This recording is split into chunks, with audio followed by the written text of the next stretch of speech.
I wanted to play the OJ's For the Love of Money. But you guys know it. Let's all sing it. Should we do it? Maybe I can get it get a number version. But I was looking at the lyrics because it just came to me as everybody was talking. I just heard that money, money, money, money, and I was like, what are the lyrics to that song? They're actually really deep, really deep, really deep. So maybe that video or the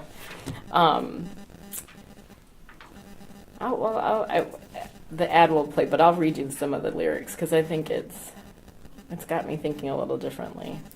But some people gotta have it. Some people really need it. Listen to me, y'all. Don't do things. Do things. Do bad things with it. You want to do things. Do things. Do things. Do good things with it. With it, talk about cash money. Talk about all cash money. Dollar bills, y'all. For the love of money. What will we do? We'll steal, we'll rob. We talk about it on the streets for the love of money. People will lie, they'll cheat, they don't care, they hurt, they beat. Right? Goes on and talks about this. But it's such a powerful thing. But look at this room. I mean, really, turn around and look. Now, it is a cold day out. But I think when we talk about things like this, we don't show up. It's not a sexy topic. It's not a fun topic. And I was laughing all day, and every time I looked at this, I was asked to talk about a budget thing. And all day today I was working with staff on budget things. And I'm saying that because I am one of those self-described, I am not a numbers person. I've never been that person. Never liked numbers. I hate bingo because I feel like I'm being accosted. Like you have to look at all these numbers and then people are yelling numbers at you and letters that don't make sense, and it just feels really offensive. Like I'm like, please stop. We had bingo night last week at my son's school, and I was really just overwhelmed with this causes anxiety for me, right? But you know what I mean. So much of us in our communities are told they're not numbers people or have a challenge with it. In fact, most people in all communities have a challenge with numbers. And we grow an aversion to it over time. That, and so when you look at leadership opportunities, things like that, deciding if you're going to do a GRE or in education and take it further, what are the things that keep us back? It's a test that involves what? Numbers. The Science Museum of Minnesota has done some interesting research around how can they help children build their capacity in science. And it was so important that for children that their parents are the first and primary teacher for them. And what they found is that parents go back to like this post-traumatic stress disorder moment when they're faced something having to do with math, numbers, and science, right? So then they avoid it because they also want to be seen as an expert with their children. And so they, no, we're not going to do that. Let's do something I feel confident in. Because what do you feel when you're not successful at numbers? You feel like you're not a numbers person. I didn't invent that term, right? But early on, I don't know when, but I knew that wasn't my thing. So clearly, that had been a message I had gotten. Dr. Robert Moses, if people are familiar with him, of the Algebra Project, would say that numbers, math, algebra, is the civil rights issue that nobody's talking about and for our communities, number one. It is the tool that we use to hold ourselves back in our own internalized oppression. It is the tool used to hold us back. That's really mind-blowing, right?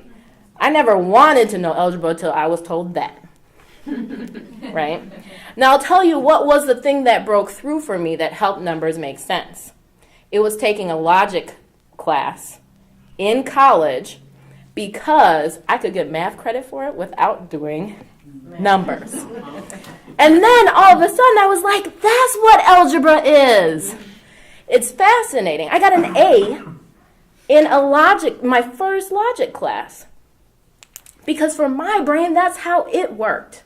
That's how it made sense, math and context. So I just want to acknowledge that for me, it's an honor to be here because I've been a huge fan of BCLI. Many been, in the audience many times and have had my mind blown. So I just want to say it's great to be here. But we have to get more people to appreciate conversations about this. So I want to say to the first question, which is, in my line of work, tell us how budgets are used as tools of equity and or impact communities of color. So I think that should be a little bit about how it impacts our communities. Systems change. Do we believe in institutionalized racism? Raise your hand if you do. Okay. In order to address institutionalized racism, we have to change systems. This is a system. It has to be changed. For me, equity is equality in a context. So equity isn't equality, but it is equality in context. Fairness in a context. So it's a financial context in this situation. It can be a historical context in other situations, can be a racial context in other situations, can be a lot of all those layers of context. So for me, that's something to think about and is important. As a tool, budgets set what can and will be done. Bam. That's your tool. It's no more complicated than that. If it's in the budget, it can be done. If it's in the budget, more than likely, it will be done. Unless it's the first thing cut. Okay. As a tool, budgets communicate value and commitment, right? So that's a tool, how it's a tool for equity. If it communicates that equity is important, it is a tool of communication. It also shows we've not done this for a while. We messed up on this, so we are going to correct that. It shows commitment. You put your money where your mouth is. Right.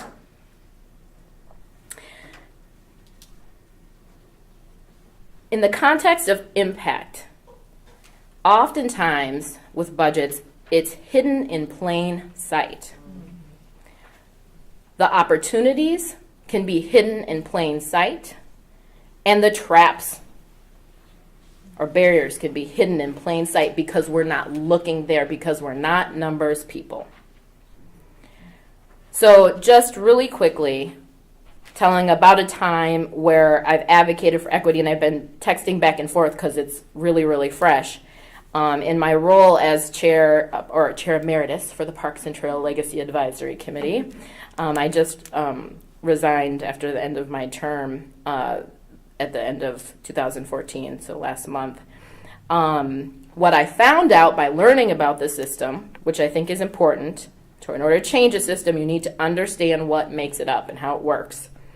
Legacy funds, Parks and Trails, $14 million a year, 20 years, that's $280 million roughly. I would say that $3.5 million of that dollar should be spent on jobs to directly support communities of color, because that's what the plan says. It's supposed to be done. So the plan's there, the money's there. We had to work collaboratively as citizen committee members with some staff members who were willing at the Met Council to put in an equity framework across all of the work that they were doing. But they had pushback from their commissions, okay, and from some of the organizations that receive legacy funds. So I reached out to OAP at the time and Hope Communities, because I have my position and opportunity to knowing the system, seeing where the money's coming from, where it's flowing, and how it can go. They have the people, and Shaka got mobilized, got people out. Over a course of the year, we had people showing up at commission meetings that had never seen a brown face, I'm sure. Right? And just last night, it was voted in that legacy funds will have a tie to equity framework, which can mean hundreds of jobs for our communities. So I've been trying to get people from this group to apply for that committee. Because without having someone there to look and see and understand the system, we wouldn't have had that opportunity. We now have people inside these organizations who want equity too, but they can't be the mouthpieces. So we have to work and create relationships with each other where we can work collaboratively and we can support and we can mobilize people and frankly sit in meetings that are so boring you want to throw your eyeballs across the room at people. Because that's what it is, Leah, right? You go to the Capitol, you can't believe people are as interested to spend their time talking about nothing the way that they are. So it's not fun, but it really is an opportunity to create significant change. You never know where you can create a job, but where money's involved, you can. And an opportunity for a quality of life improvement. So, thanks.